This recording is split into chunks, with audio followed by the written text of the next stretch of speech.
Alay, magandang hapon sa inyo at ito na naman nga si Tio Jis at si Tia Emir. Talaga namang nakahanay ang mga tinuhog na ihaw at talagang pagpatak nga ng alas 3 ng hapon ay di ito at mga nakahanay na yan sa kanilang lamisang lapagan at ito nga si Tio Jis ay talagang busy na iyan. Tio Jis, paano mo akitin ang iyong customer?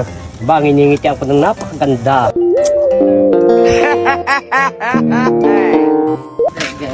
Ito. At may logo din naman. Ano masasabi mo sa logo ni Tia Emer? Totoy. Masarap. Ha? Masarap. Talagang masarap. Ba't nakatalikod ka? Paano makikita ang sarap sa iyong mukha? At talaga namang itong si Tia Emir ay busy sa pagkukutaw nitong lugaw na kanyang tinitimpla. Simula bata pa nga ako'y nakikita ko na itong dalawang ito talagang nagtutuhugan. Tia Emer, kamusta naman tumuhog si Tio Jis ng iyong ihaw? Ay, ayos naman tumuhog. Tumuhog lang Ay, ayos yung... naman. Pantay na pantay, ano? Oo.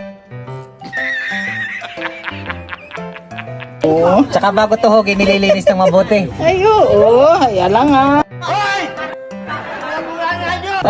Nililinis mo naman, Tio Jis, na mabuti bago mo tuhogin. Pag ang pagkain ni Champanin na kailangan laging malinis para ang mga customer ay mawili. Yan. Pag ang pagkain ni madumi, hindi mawili mga customer. Yan. Bravo! Tama. May quick ho dito, may pinalapad si Tio Jis. Yan o ay kanyang tinuhog. Ay talaga namang itong aking pinsan na iri kung gaano kasikat ay kita nyo naman ay talagang dayo pa dito sa aming barangay ay iyan naman ay taga San Miguel, Dauan. Alay aking nga ring iimbestigahan kung gaano kasarap iyan. Yan, kamusta ang tinuhog ni Tio Jis? Anong lasa? Ayos. Ayos. Oo. Ay, galaw kayo, isang pigla na ang tinuha at pag hindi pinayos.